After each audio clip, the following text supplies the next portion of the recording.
सो hello everyone, बेटा welcome back to my YouTube channel. आज हमारा organic chemistry day 19, sorry day 20, ठीक है। और अभी तक के लेक्चर्स में हमने अच्छे से रेजोनेंस को डिस्कस किया है। और आज के लेक्चर में हम पढ़ने वाले हैं जो हम बहुत टाइम से आपको उस चीज़ का इंतजार था, that is stability of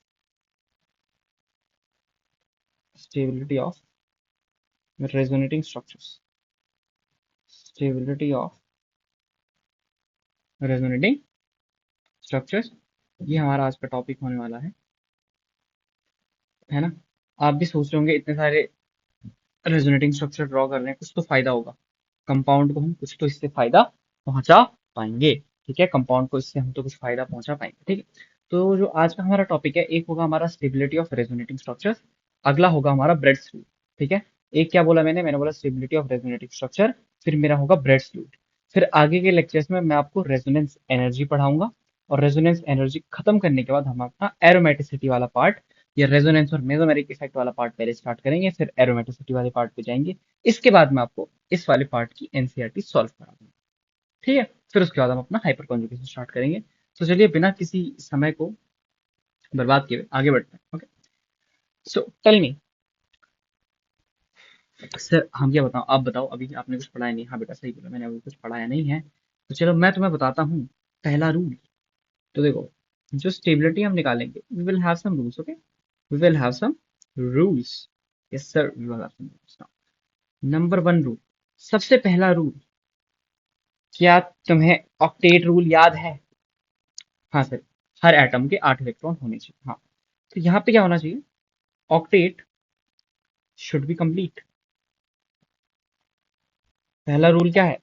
octet should be complete, मतलब no vacancy present, no vacant, vacant वाला नहीं चलवे। ठीक है, फॉर एग्जाम्पल ऐसा है मेरे पास, हम्म, कुछ इस प्रकार से मेरे पास है। ठीक है, और या तो ऐसा ना भी बनाओ तो एक सेकंड, मेरे पास कुछ ऐसा है। ठीक है, तुमने रेजोनेंस ऐसे कराई। ठीक है, तुमने रेजोनेंस ऐसे कराई, तुम्हारा कुछ ऐसे बन गया, यहाँ प्लस और ओ पे माइनस। ठीक है, ओ पे माइनस। अब देखो एक बात देखो, जो कार्बन है, कार्बन के कितने बॉन्ड बने हैं सर? सिर्फ 3 बॉन्ड बने हैं, एक कार्बन कार्बन बॉन्ड और 2 हाइड्रोजन के साथ, और इस पे एक प्लस आ चुका है। इस कार्बन के पास 6 इलेक्ट्रॉन है बस, इसका ऑक्टेट भी कंप्लीट नहीं है, इसके पास प्लस आ चुका है। तो यहाँ पे ये क्या हो गया? पहले रूल में हमने क्या बोला? ऑक्टेट इनकम्प्लीट है। ठीक है, ऑक्टेट इनकम्प्लीट है। तो अगर ये ए है और ये बी है ना, मैंने क्या बोला? अगर ये ए है, ये बी है, और मैं आपसे स्टेबिलिटी पूछूं, तो आप आंख बंद करके भी मुझे क्या बता दोगे? Sir A greater than B. ए क्या है? ए ग्रेटर देन बी है। अच्छा, ये तो आपका पहला रूल। दूसरे रूल पे आते हैं। दूसरे रूल पे आते हैं बेटा, दूसरा रूल कहता है कि जो न्यूट्रल कंपाउंड है, neutral will be more stable than ionic. Neutral will be more stable than ionic, है ना। याद रखना, किसी को भी अपने ऊपर चार्ज पसंद नहीं है। फॉर एग्जाम्पल मैंने ये कंपाउंड ड्रॉ किया। ठीक है, इसका मुझे आर एस बनाना है। तो आप सबको ये चमचमाते हुए लोन पेयर इस ऑक्सीजन के ऊपर दिख गए होंगे। पर एक दो, इसके बाद 2 लोन पेयर है, पर रेजोनेंस में एक टाइम पे एक ही जाएगा, दूसरा lone pair sp2 hybrid orbital में अपना मस्त रहेगा आराम से। तो आपने रेजोनेंस कुछ ऐसे कराया। आई होप आपको ये एरो स्कीम समझ में आ रही होगी कि यहाँ पे इस पाई बॉन्ड का पाई स्टार होगा, वहां मैं लोन पेयर डाल रहा हूँ, उससे एबीएमओ में इलेक्ट्रॉन बढ़ रहे हैं, तो बॉन्ड ऑर्डर मेरा कम होगा, ये वाली बॉन्ड इवेंचुअली टूटेगी और ऑक्सीजन पे माइनस चार्ज आएगा। वही मैंने यहाँ पे दिखाया है कि इस ऑक्सीजन के लोन पेयर ने पुश करके इस बॉन्ड को तोड़ दिया। ठीक है, लात मारी है उस बॉन्ड को उसने, ये एंटी बॉन्डिंग में लात मार दी। ठीक है, तो यहाँ आपका कुछ ऐसे बन जाएगा। ठीक है, ये बन जाएगा। ठीक है, तो अगर मैं बोलूं ये वाला पी है और ये वाला क्यू है, ये वाला पी है और ये वाला क्यू है, बट ये ऊपर थोड़ा सा हमने गलत बना दिया शायद। अब सही है। ठीक है, तो अगर मैं बोलूं, यहाँ लगाता हूँ ना मैं ये, ठीक है, तो और रिवर्स रेजोनेंस में दिखाना है तो ऐसे दिखा दो। अब यहाँ देखो, यहाँ किस दिखाओगे, ये नीचे आया, ये ऊपर आया। चलो खैर, अगर P और Q मैंने इनको नाम दे दिया तो आप आंख बंद करके बोल सकते हो सर P की स्टेबिलिटी ग्रेटर देन Q है। आप क्या बोल सकते हो कि सर P की stability is greater then Q। P की stability is greater then Q भाई, सर क्योंकि P वाला यहाँ पे न्यूट्रल है और Q वाला हमारा चार्ज है। ठीक है, ये आप समझ गए, या आयोनिक है वो। अच्छा, चलिए, तीसरा रूल, सर तीसरा रूल होता है नंबर ऑफ पाई बॉन्ड्स का। तीसरा रूल है नंबर ऑफ पाई बॉन्ड्स। ये रूल हमें ये समझाता है कि मोर पाई बॉन्ड्स मोर स्टेबिलिटी, मोर पाई बॉन्ड्स मोर स्टेबिलिटी। ठीक है, मोर पाई बॉन्ड्स मोर स्टेबिलिटी। अच्छा, ये कैसे देखोगे, मोर पाई बॉन्ड मोर स्टेबिलिटी कैसे देखोगे? तो मैंने बोला बेटा यहाँ देखो, ऊपर वाला एग्जांपल ले लेता हूँ। या तो कोई और एग्जांपल लेता हूँ, रुको मेरी बात ध्यान से सुनना। देखो,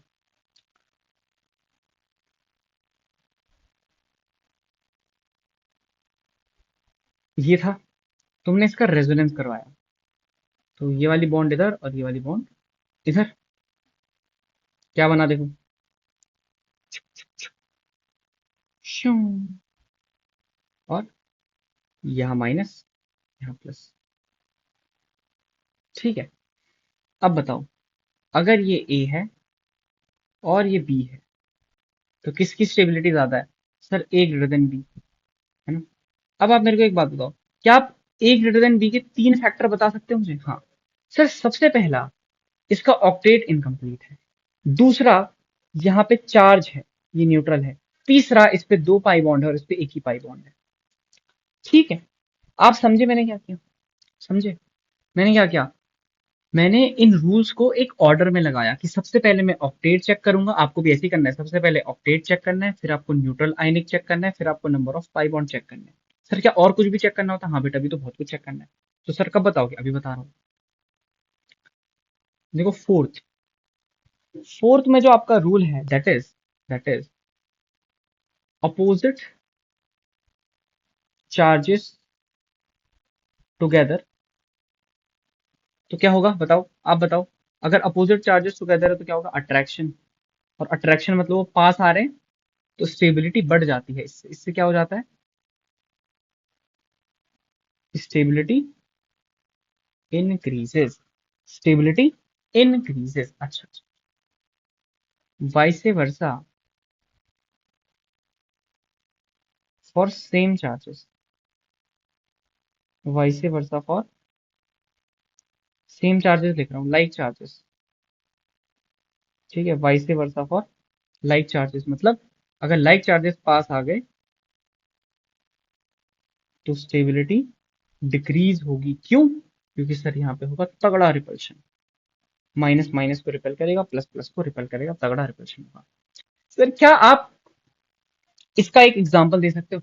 मैंने बोला बिल्कुल बेटा, मैं आपको जरूर इसका एग्जाम्पल दे सकता हूँ। तो आप अपनी कुर्सी की पेटी, कुर्सी बोलते हैं, कुर्सी बोलते हैं, जो भी है, आप अपनी कुर्सी की पेटी बांध के रखिए, आपको हम आंसर बताने जा रहे हैं।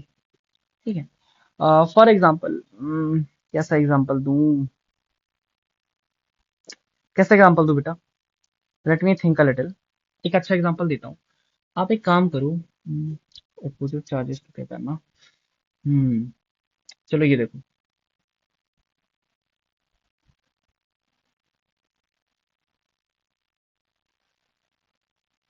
एक आइसोमर ये है, और एक आप बना दो कुछ, आइसोमर बोल रहा हूँ मैं, रेजोनेटिंग स्ट्रक्चर। तो मैं क्या कर रहा हूँ इसमें ना, इस वाली बॉन्ड को यहाँ पे ला रहा हूँ। ठीक है, ना उस वाली बॉन्ड का नहीं, कुछ नहीं कर रहा हूँ। I am just breaking this bond in 2 parts. ठीक है, breaking this bond in like 2 parts. ध्यान से सुनना। ठीक है, एक बार मैंने क्या किया, ध्यान सुनो, ये इंटैक्ट है। एक बार मैंने माइनस यहाँ बनाया, प्लस यहाँ बनाया, एक बार मैंने माइनस यहाँ बनाया और प्लस यहाँ बनाया। ठीक है, एक चीज सुनो, नाइट्रोजन के ऊपर लोन पेयर है, लोन पेयर है, लोन पेयर बिहेव्स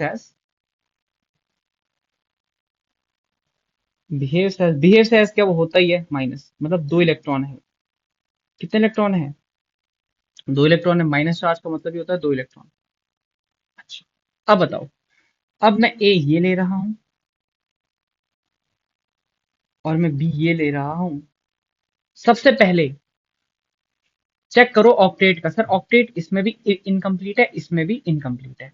दूसरा चेक करो न्यूट्रल आयनिक, दोनों आयनिक है। तीसरा चेक करो नंबर ऑफ पाई बॉन्ड, एक पाई बॉन्ड एक पाई बॉन्ड। अब चौथा चेक करो अपोजिट चार्जेस टुगेदर। सर ये अपोजिट चार्जेस देखो यहाँ पे टुगेदर है, अपोजिट चार्जेस यहाँ पे टुगेदर हैं, और यहाँ पे सेम चार्जेस टुगेदर हैं। सर ऑब्वियस सी बात है, इसका ऑर्डर आएगा ए ग्रेटर देन बी, ए ग्रेटर देन बी। ओके बेटा, अभी आपके ना तीन रूल्स और हैं, और आपका ये देख सकते हो नीचे ये सवाल स्टार्ट हो गए। तो let me just pause the video और मैं आपके लिए जरा स्पेस बनाता हूँ। Okay, so now the rule number 5। Rule number 5, rule number 5 कहता है negative on more electronegative atom, more electronegative atom क्या देता है, stability. Negative on more electronegative atom क्या देता है बेटा, स्टेबिलिटी देता है। अच्छा, इसका क्या मतलब हुआ? एक बात बताओ, एक इलेक्ट्रोनेगेटिव एटम है, उसके नाम में ही है कि उसे नेगेटिव पसंद है ना, इट इज, उसे नेगेटिव पसंद है अपने ऊपर। इसका क्या मतलब हुआ? सर इसका मतलब ये हुआ कि जो इलेक्ट्रोनेगेटिव एटम है उसे अपने ऊपर माइनस चार्ज पसंद है, वो अपने ऊपर माइनस चार्ज को स्टेबल रख सकता है, उसकी एफिनिटी माइनस चार्ज के लिए ज्यादा है। तो अगर आप माइनस चार्ज किसी इलेक्ट्रो पॉजिटिव एलिमेंट को दे दोगे, या एक इलेक्ट्रोनेगेटिव एलिमेंट के सामने किसी कम इलेक्ट्रोनेगेटिव एलिमेंट को दे दोगे, तो वो ज्यादा इलेक्ट्रोनेगेटिव एलिमेंट नाराज होगा आपसे, और वो नेगेटिव चार्ज भी उतना स्टेबल नहीं रह पाएगा। ठीक है, तो अगर मैं आपको एग्जांपल दूं, again let's I am using the acetic acid example. ठीक है, इसमें मैं क्या कर रहा हूं, ध्यान से मेरी बात को सुनना। जो सीओ बॉन्ड है ना, मैं उसे दो तरीके से तोड़ूंगा, आप खुद देखो मैं कैसे तोड़ूंगा, है ना। जैसे मैंने सीओ बॉन्ड को तोड़ा, अभी मैं आपको दिखाता हूँ कैसे। नहीं, पूरा उठा लेता हूँ मैं। ठीक है, अब देखो, एक बार मैंने क्या किया, एक बार ऑक्सीजन पे माइनस, कार्बन पे प्लस, और एक बार ऑक्सीजन पे प्लस और कार्बन पे माइनस। मैंने ये दो किया। अब बताओ, अपना इंटेलेक्ट यूज करो, मैंने आपको थ्योरी पढ़ाई है। ये ए है और ये बी है। ठीक है सर, हम सबसे पहले आपने बताया था हम रूल्स के हिसाब से चलेंगे, रूल्स की प्रायोरिटी 1 2 3 4 5। तो सर सबसे पहले ऑक्टेट, ऑक्टेट हम देखेंगे। तो सर इसका जो ऑक्टेट है वो इनकम्प्लीट है, और सर इसका ऑक्टेट यहाँ पे इनकम्प्लीट है, 1 2 3 4 5 6, यहाँ पे इसका ऑक्टेट इनकम्प्लीट है। अच्छा सर, इसके बाद हम देखेंगे न्यूट्रल आयनिक, दोनों ही आयनिक है। Number of pi bond sir वो दोनों में 0 0 है। यहां मत देखो, हाँ इसको मत देखो, सिर्फ इन दोनों को देखो अभी। सर इसके बाद अपोजिट चार्जेस टुगेदर, हाँ ये साथ में ही दिख रहे हैं सर, दोनों में साथ में ही दिख रहे हैं। अच्छा सर, हमने सब चेक कर लिया, पर हमने रूल नंबर 4 तक चेक कर लिया। अब आपने एक नया रूल बताया कि negative on more EN atom. Sir carbon और ऑक्सीजन में से ऑक्सीजन की इलेक्ट्रोनेगेटिविटी ज्यादा होती है, यहाँ इस वाले कंपाउंड में ऑक्सीजन पे नेगेटिव है, और इस वाली स्ट्रक्चर में ऑक्सीजन पे पॉजिटिव है और कार्बन पे नेगेटिव है। सर इसका मतलब आपने बोला negative charge on more EN atom रहना चाहिए, तो इस लॉजिक से हम आपका आंसर क्या हो जाएगा sir, A greater than B in the terms of stability, A greater than B in terms of stability. I hope आपको ये बात समझ में आई होगी ना। Let's move on to the rule number 6, और इस रूल का एक नाम है ना, that is your Fries rule, that is your Fries rule. ठीक है, फ्राइज रूल, ध्यान सुनो, फ्राइज रूल ने क्या बोला, जरा इस पे सितारे लगा दे, इंपॉर्टेंट है। फ्राइज रूल में बोला कि, पहले तो इसने बोला बेंजीनॉइड कंपाउंड्स मोर स्टेबल होते हैं नॉन बेंजीनॉइड कंपाउंड से। एक तो उन्होंने ये बोला।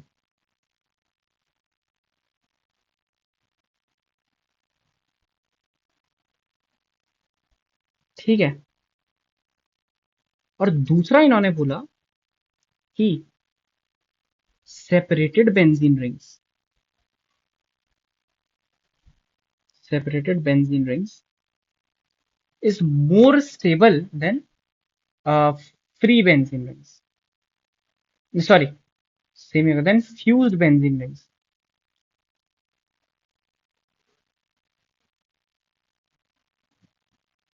Then fused benzene rings.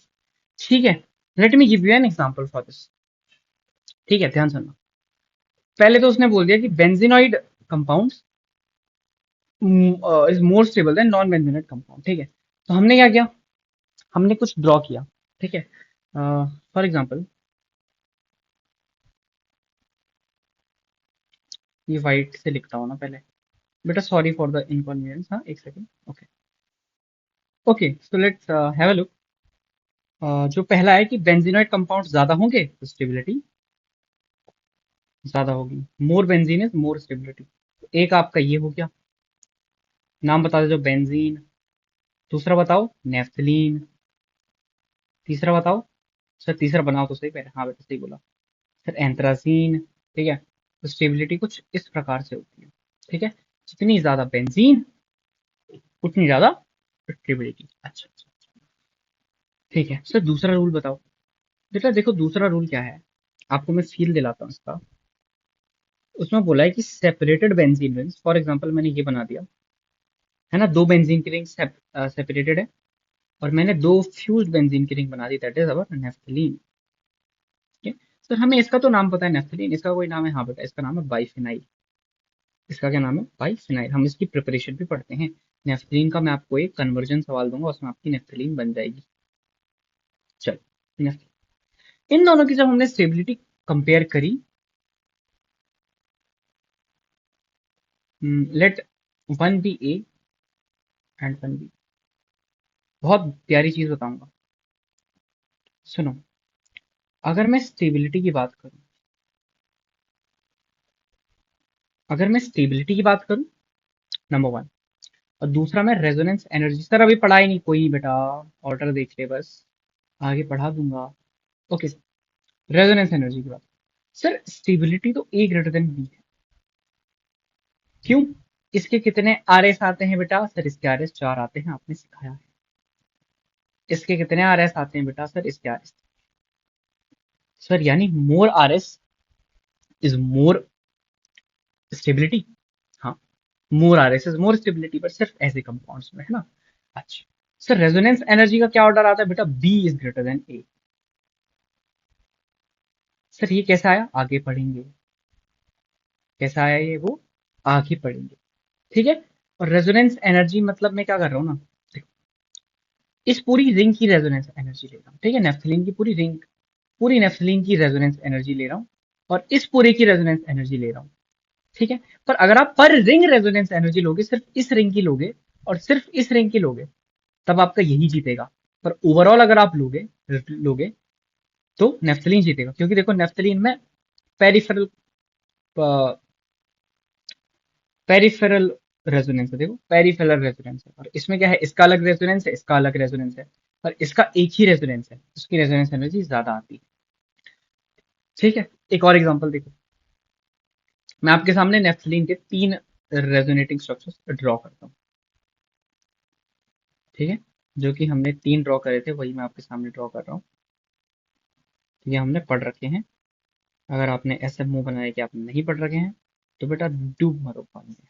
ठीक है, चलिए खैर जोक्स अपार्ट, मेरी बात सुनिए। एक ये बनाता हूँ, और एक याद है ना सबको, एक्स वाई करना है बस। सही बोला सर आपने, एक्स वाई करना है मैं बस। आ,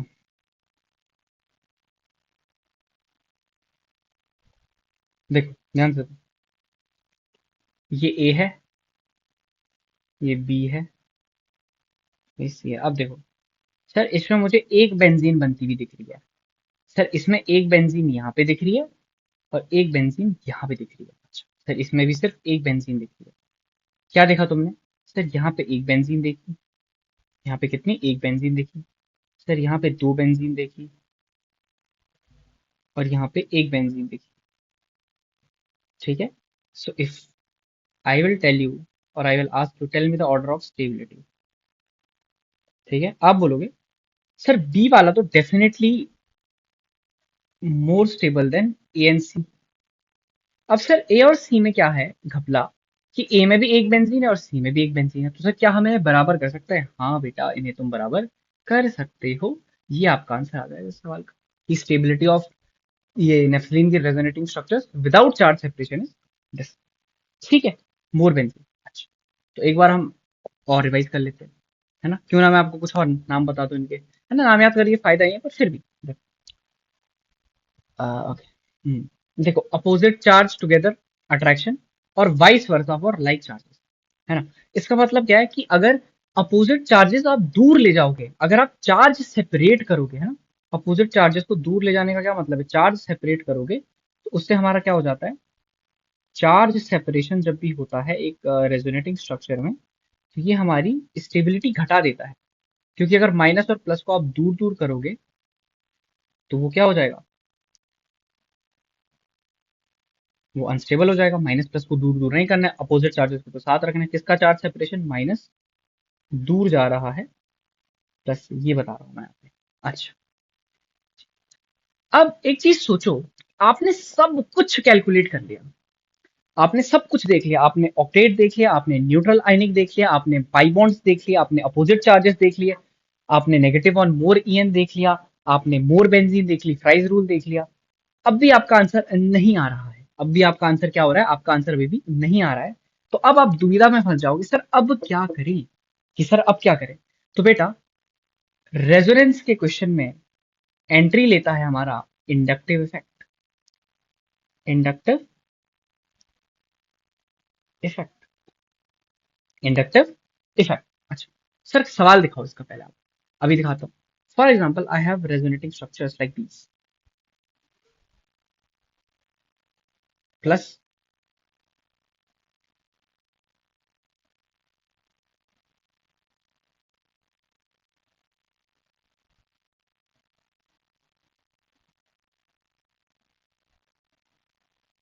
प्लस। ठीक है, let this is A, let this is B, let this is C. एक बात बताओ, चेक करो। Sir octet, incomplete, incomplete, incomplete. Sir neutral ionic, all are ionic. Sir number of pi bond, two, two, two. Okay sir, opposite charges attract, negative charges, sorry, same charges repel. Sir एक ही charge है बस। अच्छा, एक ही charge है। Sir negative on more EN atom is more stable. Negative है ही नहीं, नेगेटिव है ही नहीं। सर मोर बेंजीन, बेटा बेंजीन एक भी नहीं है। अच्छा, तो सर अब जैसे आपने कंडीशन बताई थी कि 1 to 6 हमने लगा लिया, सब कुछ लगा लिया, कुछ नहीं हो रहा। अब इनएक्टिव लगाओ, सोचो, इस प्लस को सिर्फ ये एक खींच रहा है, इस प्लस को सिर्फ एक खींच रहा है, इस वाले प्लस को ये भी खींच रहा है, ये भी खींच रहा है, इसके दो खींच रहे हैं, और इस वाले प्लस को भी सिर्फ एक खींच रहा है। तो इसका मतलब सर, बी वाले को दो खींच रहे हैं, बी का प्लस कम है, बी के प्लस को ये दो खींच खींच के अनस्टेबल कर रहे हैं, है ना? उसके पास, उस प्लस के पास इलेक्ट्रॉन है ही नहीं है, और इलेक्ट्रॉन खींच रहे हैं, और इलेक्ट्रॉन खींच रहे हैं, उसको और अनस्टेबल कर रहे हैं। तो सर मतलब ए और C will be greater than B, और ए और सी में एक एक खींचने वाला है, तो A and C will show बराबर सा stability, and that will be greater than B का स्टेबिलिटी। आई होप आपको ये बात समझ में आ रही। ठीक है, और एक और चीज मैं आपको बता दूं कि, हाँ चलो ठीक है, ठीक है, ठीक है। So this was your rules of stability of resonating structures. इसके बाद मैं, इसके बाद ना आपके सवाल अटैच कर दूंगा, ठीक है? And let's move on to the Bredt's rule. और ब्रेड्स रूल पे जो हमने पिछले लेक्चर में एक सवाल छोड़ा था, वो ब्रेड्स रूल का सवाल था, तो मैं आज पढ़ा देता हूँ, वो सवाल कर देते हैं। और फिर एक एक एग्जांपल कर देंगे, है ना? चलो दो एग्जांपल कर देंगे, ठीक है? दो एग्जांपल कर देंगे, तो आपको बताना है एग्जिस्ट करेगा नहीं करेगा, ऐसे मैं आपसे पूछूंगा।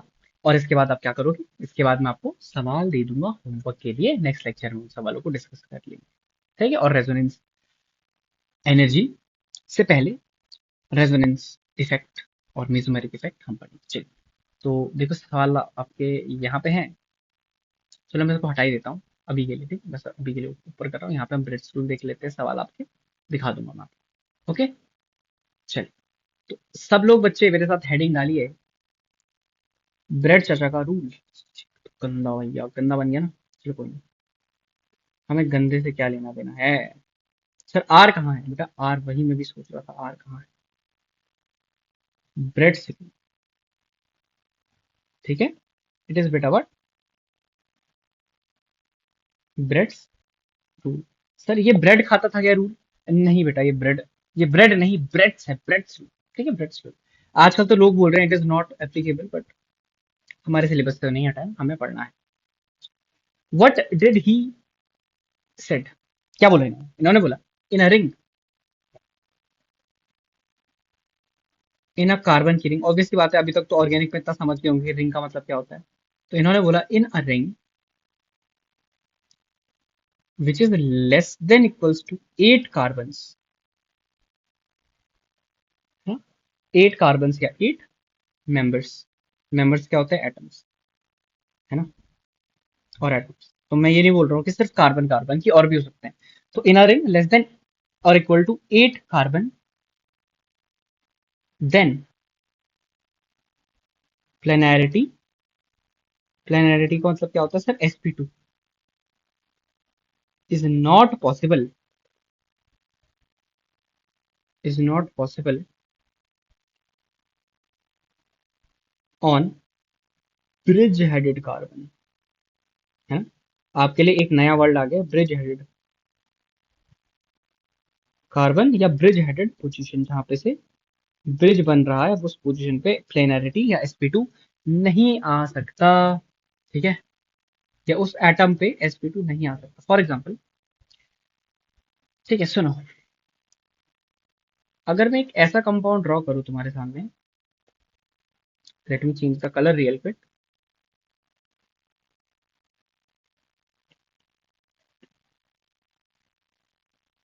ठीक है? तो जो ये वाला कार्बन है, ब्रिज एटम, ठीक है, जो ये वाला कार्बन है वो क्या है, ब्रिज एटम है। अब एक चीज देखो, भाई डिलीट कर दिया, एक ये है, एक ये है, इन दोनों में डिफरेंस दिख रहा है? नहीं सर, ये दोनों माइनस दिख, सिमिलर दिख रहे हैं। मैंने बोला बेटा अपनी आंखें तो बंद करो, खोलेगा कोई आंखें नहीं खोलेगा। अब देखो, आंखें खोलो और देखो, अरे सर ये तो चेंज हो गए, हाँ बेटा ये जादू है, सबको नहीं आता। खैर, बताओ सर, जो पहला वाला है उसमें आपने प्लस लगा दिया, तो यहाँ पे आ गया sp2, और सर जब आपने माइनस लगाया तो ये क्या आया, sp3।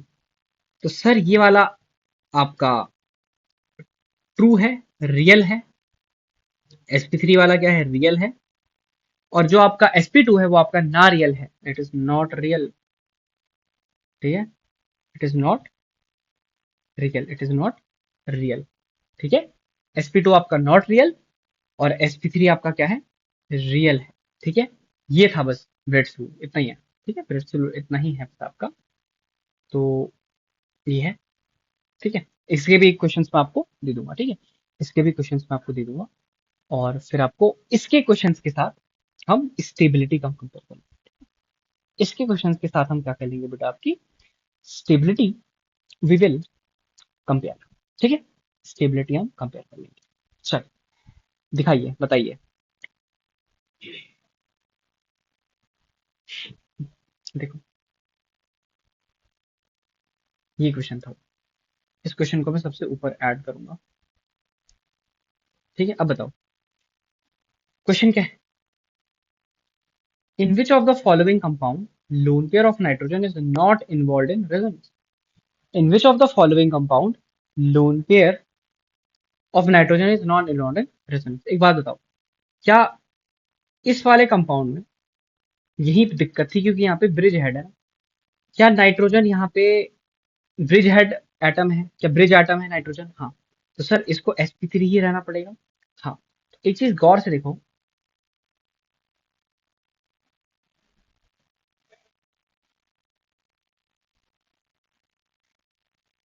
अगर नाइट्रोजन ने इलेक्ट्रॉन दिए ऐसे करके,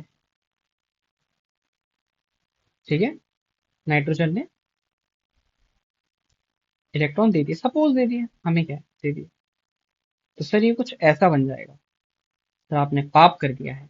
मैंने बोला क्या पाप किया मैंने? सर, मैंने बोला हाँ बताओ। सर ये sp3 है। मैंने बोला बिल्कुल है। और सर ये sp2 है। मैंने बोला बिल्कुल है।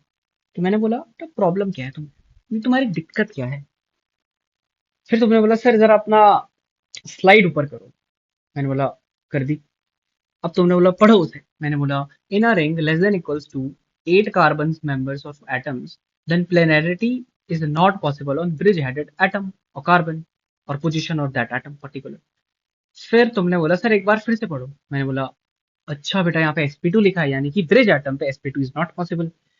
ब्रिज एटम पे sp2 इज नॉट पॉसिबल। ये कंपाउंड नहीं पॉसिबल है। ये वाला स्टेप नहीं होगा।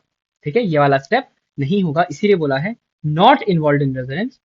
तो यहाँ पे रेजोनेंस में इन्वॉल्व नहीं होगा। रीजन हम देते हैं भैया ब्रेड्स रूल। रीजन हम क्या देते हैं? Bredt's rule. रीजन हम देते हैं ब्रेड्स रूल। ठीक है।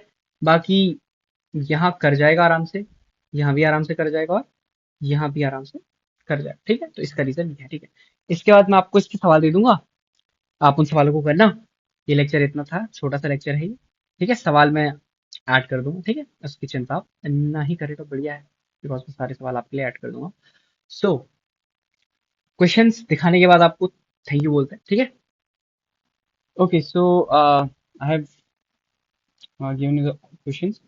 ये आपके स्टेबिलिटी के 15 सवाल हैं, फिर ये एक एक्स्ट्रा सवाल है बीच में, फिर ब्रेड्स रूल का ये कौन सा रियल है कौन सा नॉट रियल, इसके 15 सवाल है, फिर क्या ये पॉसिबल है आपको ये बताना है, और स्टेबिलिटी के आपको 6 सवाल दिए, कंपेयर स्टेबिलिटी। ठीक है। तो स्टेबिलिटी का कैसे करना है, जैसा हमने इंडक्टिव में किया था, राइट? प्लस को इलेक्ट्रॉन डोनेटिंग ग्रुप स्टेबल करता है, माइनस को इलेक्ट्रॉन विड्रॉइंग ग्रुप स्टेबल करता है, उस हिसाब से आप देख लेना। और आपने एक नया कॉन्सेप्ट पढ़ा है resonance, and we know that resonance is the strongest electron displacement effect, मतलब रेजोनेंस की प्रायोरिटी इंडक्टिव से ज्यादा है। ठीक है, वो याद रखना। और स्टेबिलिटी के सवाल कैसे करोगे, स्टेबिलिटी देख लेना। सबसे पहले रूल नंबर 1 चेक करोगे, फिर रूल नंबर 2, फिर रूल नंबर 3, फिर rule number 4, rule number 5, rule number 6, ऐसे चेक करना। ठीक है, तो ये था आपका lecture number 20, organic chemistry D20 का। Sorry, lecture number is not 20, मतलब lecture number is also 20 and D is also 20। सो आप कर देने। Thank you so much and all the best. पढ़ते रहो, डाउट पूछते रहो।